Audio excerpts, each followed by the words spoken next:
Hello, Team 24 here, and we are back with some more Marvel Snap content. Now, if you clicked on the video, you know, today we're talking about High Evolutionary and kind of a new deck for him post-nerf. Now, I know looking at this deck, it looks a bit odd, but don't worry, I've got you.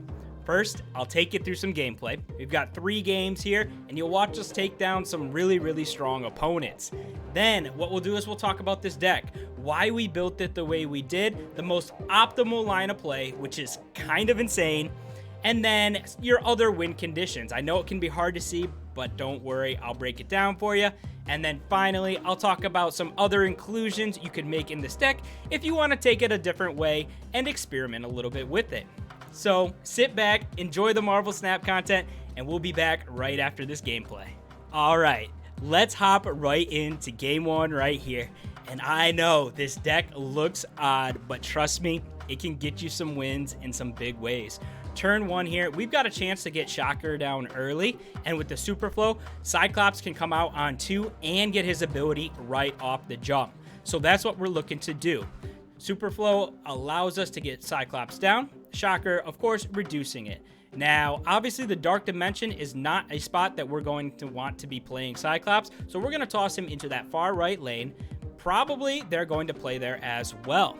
So we get Cyclops down, and we've got a hand of Misty Knight and Sunspot ready to go.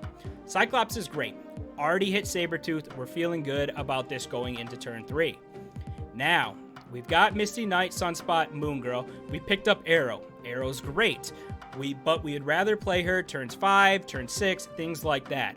This allows us to get Moon Girl down early, though, with the plan of playing Aero once, maybe twice in this game. So, because of the way this deck is built, you can kind of decide how you want to win this game. In this case, by getting Moon Girl down, we can pull our opponent's cards away from Baxter building, where ideally we are going to have a nice lead. And that's the plan. We get Moon Girl down.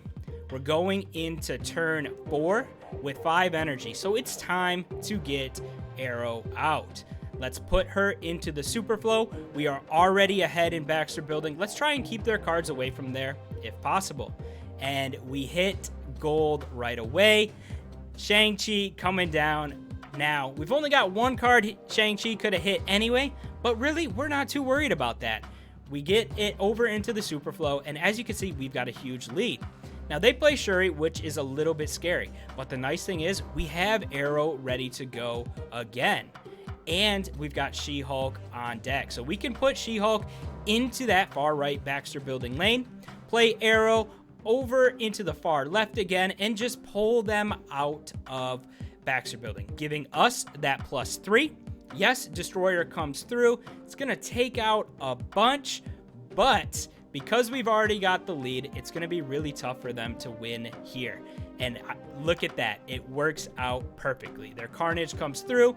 Wolverine goes to the far left. Yes, we're a little bit lucky it didn't go into the Dark Dimension, but we had the lane we needed to win. Now, in this game, we've got Nebula ready to go on 1. Probably one of the best turn 1 plays that you can make. Additionally, you can see we've got the setup. If we can hit Shocker early, we could potentially play 2 She-Hulks for free on 6. Now, we don't hit here, but that's okay. We still have Aero that we just picked up and She-Hulk ready to go. So we're going to go ahead and pass and just see what they do. Like I said, with this deck, you've got to be a little bit patient because there are a lot of times where you don't mind just skipping. Time for us to kind of go in here, so let's get Jean Grey down and force them to play on Atlantis with us. Turn 4 comes around, we have Moon Girl ready to go, but we've also got Cyclops, so we've got a decision to make. Cyclops, we can get instant value right away. That's a 3/6 ready to go because we know they're playing something into Atlantis. So now it's just a matter of figuring out what we want to do. And we definitely decide to go with Cyclops here. So Cyclops comes down. It's going to hit Coulson. Going to hit this Rock Slide. And we're still feeling pretty good. All of a sudden, that Coulson is 3 power, Rock Slide 5. Not nearly as scary as it was. Now turn 5 comes around, and what do we like to do on 5? We like to skip. We'll still get the proc from Cyclops, but we also have Aero and She-Hulk ready to go.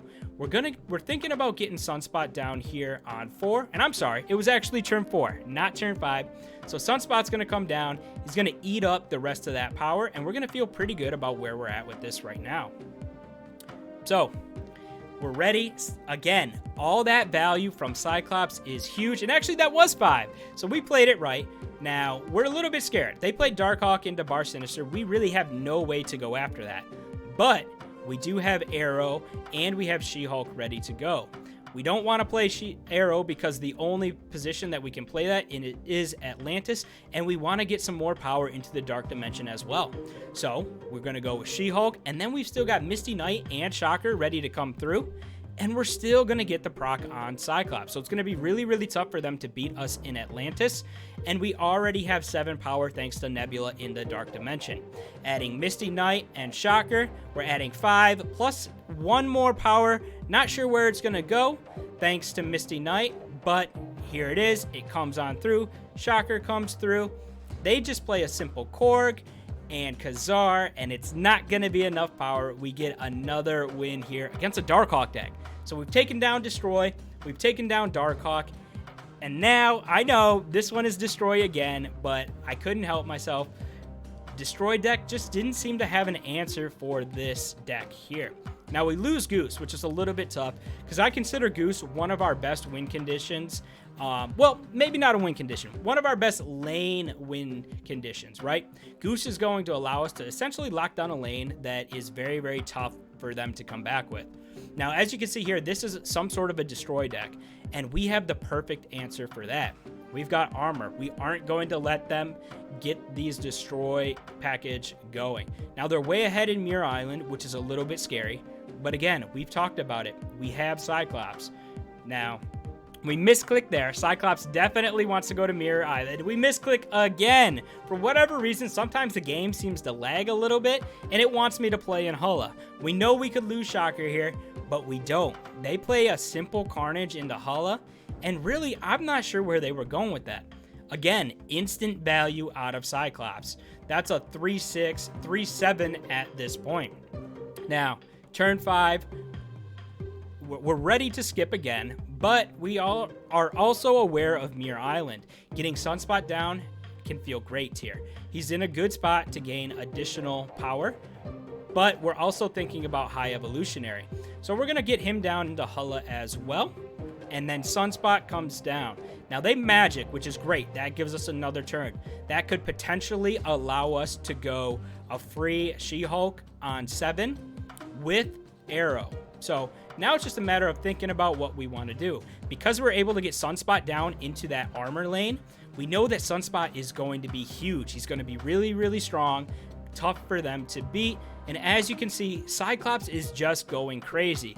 So I know it's tough to sometimes see these lines of play, but really we can kind of just go crazy with this deck. We're going to play Aero, try and move everything over into Limbo, or at least their last play. Now they played Zola, so Aero kind of whips here, but you can see we are so far ahead in Muir Island that they just couldn't catch up. We could have played She-Hulk in Limbo, and we still would have won, but look at that. We get another big win against another Destroy deck. Worked out perfectly. All right, so you've seen some gameplay. Now let's talk about this deck a little bit. So as you can see, we went with High Evolutionary and kind of a small version of it. Now I know this deck is a bit unconventional, but trust me, it can get you some wins.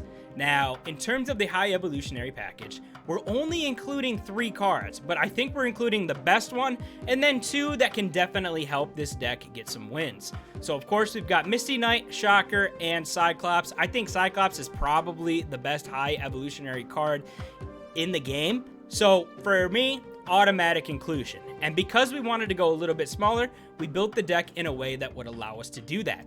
So let's talk about it. I'm going to put up the ideal play line here, which obviously, perfect world, this is what you're looking to do.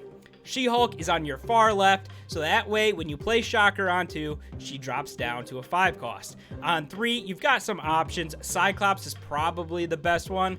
Jean Grey, not too bad. Turn 4, you're looking to hit Moon Girl. That way you've got 2 copies of your She-Hulk. Ideally, you've got Aero in your hand as well. You skip 5, She-Hulk all of a sudden becomes 0 going into turn 6, and then you can follow up with 2 She-Hulks and an Aero on 6. Now, this optimal playline doesn't happen a whole lot, but that's okay. You don't necessarily need to hit Moon Girl on a discounted She-Hulk to win. A lot of the time, just by skipping turn 5, your turn 6 play becomes She-Hulk, Aero, and most of the time, that's enough on its own. But I see it. This deck can be tough to win with, and you have to be really patient. You've got to fill up your lanes in a specific way. So let's talk about it. You've got a couple different cards that can definitely help you win the game. One being Goose. It can make it very, very tough for your opponent to come back in that lane, especially because you could put a 9-power She-Hulk there on turn 6. Additionally, Cyclops. A lot of the times, if you get Cyclops down onto a lane, you're going to win that lane just thanks to his ability. Then we've got Armor Sunspot. If you get Armor down, Sunspot on 2, a lot of the times you can just coast until turn 4, turn 5, let Sunspot start to grow, and you've got a great chance at winning that lane as well. And then finally, Aero. I know she hasn't seen a whole lot of play, so I was excited to get her back into a deck and show you that she can still be a viable option, especially when paired with She-Hulk. So those are the ways that you can win. A Sunspot lane, a Goose lane. Goose, I think, is huge because we've got a lot of very cheap cards. We can get She-Hulk into that Goose lane, and we feel great. Additionally, cards like Armor can act as a counter to things like these Destroy decks. Cyclops is great coming down on turn 3. Turn 4, you can play like a Jean Grey. You can play just your Sunspot, your Misty Knight. A lot of the times you're going to be floating energy with this deck. So don't be afraid to let a little bit go to get that, that ability from Cyclops really rolling. And then, as we said, Aero, I think, is a great card. Definitely time to get her back into some decks here. Now, if you want to take this deck a little bit different way or add some different cards, I can definitely see a few that would fit really, really nicely. First up, because our deck is very, very cheap, we can kind of spread wide, or we can kind of focus on a couple different lanes. And if you've got Jean Grey out there, all of a sudden, the first 2 cards shown here in Mojo and Ant-Man become great options. You're going to fill that lane. Mojo's going to be really strong. Ant-Man's going to be really strong. You're probably going to win that lane. Additionally, I think a 4-drop that maybe doesn't see enough play and should get a lot of love is going to be Jessica Jones, right? A lot of the times with this deck, you're looking to skip turn 5 so that on 6 you can go Aero and She-Hulk. Being able to get Jessica Jones down on 4 feels great. Now, the next direction that we could take this, if you wanted to, was include Zabu. Including Zabu allows us to go a little bit heavier into the 4-drops. So the Thing all of a sudden becomes a great option. Can still fit into that Goose lane and probably win you that lane on its own. Then we've got cards like Crossbones, who would be a great option as well, simply because a lot of the times you could spread your power out so that Crossbones coming down has plenty of options, whether it's the first, second, or third lane. Because you are spread out and most of the times your opponent isn't going to be able to, Crossbones then becomes a great option. Additionally, a card like Atuma can come down on an armor lane and you can get some more power that way as well. And then finally, one of my favorite cards, because it definitely messes up your opponent and makes them feel like that's a tough lane for them to win, is going to be Green Goblin. You put that Green Goblin on a Nebula lane, you're feeling pretty good about winning that location. So you have ways to win. You've got different options and cards, and really you can kind of take this deck whatever direction you want to. I decided to go with this one because I wanted to be greedy. I was looking for the highlight reel plays of multiple She-Hulks coming down with Aero on 6. While that doesn't happen super often, She-Hulk into Aero on 6 by itself is often enough to win you the game. But I'd love to see what you guys think. What do you think of this deck? Now, it's definitely not optimized, but we're getting there. We're going to continue to tinker with this until we can make High Evolutionary small a very viable option.